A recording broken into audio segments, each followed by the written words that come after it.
Okay guys, something massive just happened overnight, and I need to break this down for you in the simplest way possible, because this affects all of us. Your gas prices, your grocery bills, everything. Let's go. So imagine a really narrow river, like super narrow, and that river is the only road that oil tankers can use to deliver oil to the rest of the world. That's the Strait of Hormuz. 20% of all the world's oil goes through this one tiny stretch of water. That's like, imagine if someone blocked the only road to your local gas station. Prices go up immediately, right? Well, Iran has been blocking that road for months now, and that's exactly why you've been paying more for gas lately. So, yesterday, America said, enough. We're going through 3 massive American Navy warships sailed straight into that strait. On purpose. As a message, Trump literally called it Project Freedom. And Iran lost their mind. They fired missiles at the ships. They sent in drones flying through the air. They even sent little speedboats swarming around the warships like angry bees. Now here's where it gets crazy. Every single missile shot down, every single drone blown up in mid-air, every single speedboat sunk to the bottom of the ocean by American helicopters. Not one scratch on any American ship, not one. Now here's what Trump posted word for word right after it happened. 3 world-class American destroyers just transited very successfully out of the Strait of Hormuz under fire. There was no damage done to the 3 destroyers, but great damage done to the Iranian attackers. They were completely destroyed along with numerous small boats, which are being used to take the place of their fully decapitated navy. These boats went to the bottom of the sea, quickly and efficiently. Missiles were shot at our destroyers and were easily knocked down. Likewise, drones came and were incinerated while in the fog.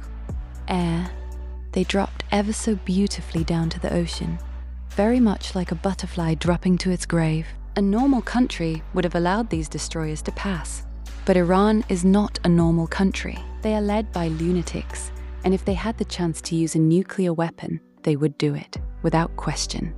But they'll never have that opportunity, and just like we knocked them out again today, we'll knock them out a lot harder and a lot more violently in the future, if they don't get their deal signed fast. Our 3 destroyers, with their wonderful crews, will now rejoin our naval blockade, which is truly a wall of steel. Now let me break that down for you, because every single line means something. When Trump says Iran's navy is fully decapitated, he means America has already destroyed most of Iran's real military sea power during this conflict. Iran is now scraping together small, cheap speedboats to replace their warships, and even those are being sunk. The butterfly line, that's Trump being poetic and mocking at the same time. He's describing Iranian drones getting shot out of the sky and falling into the ocean. It's designed to humiliate Iran in front of the entire world when he calls Iran's leaders lunatics and brings up nuclear weapons. That is not just trash talk. That is a direct message to every country on earth that America sees Iran as too dangerous and unstable to ever be allowed a nuclear bomb, and that America will make sure that never happens. The wall of steel line means the American naval blockade around Iran is so total and so powerful that nothing gets in or out. It is complete economic and military strangulation. And the final warning, sign a deal fast or face something far worse.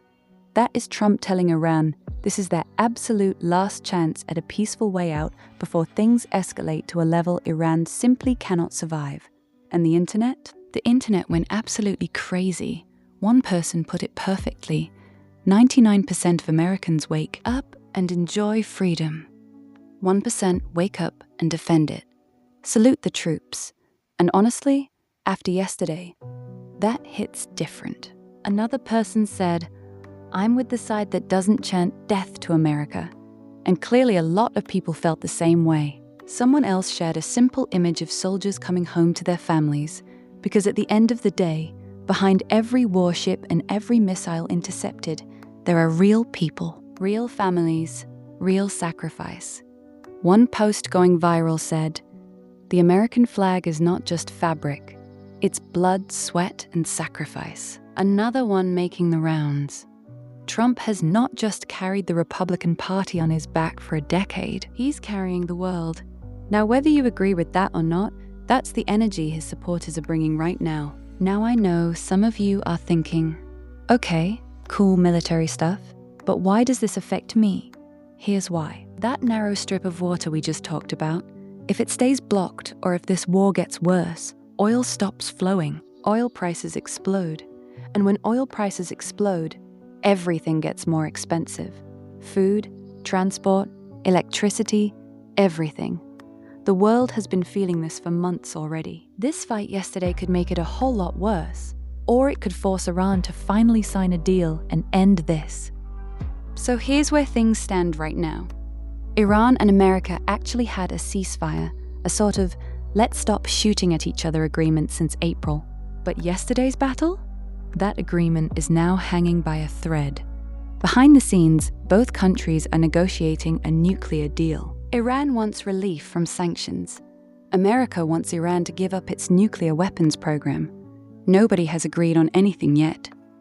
And the whole world, Europe, the Middle East, Asia, is watching this nervously because if this thing fully explodes, nobody wins. Bottom line, guys, Iran picked a fight with the most powerful navy in the world yesterday, and they got absolutely wrecked. But the bigger question isn't, who won yesterday? The question is, what happens tomorrow? Is Iran going to sign that deal, or is this going to get a whole lot uglier? Drop your thoughts below. Do you think Iran backs down or doubles down? Let me know. If this video helped you understand what's going on, smash that like button, subscribe, and I'll keep breaking down the big stories in plain, simple English.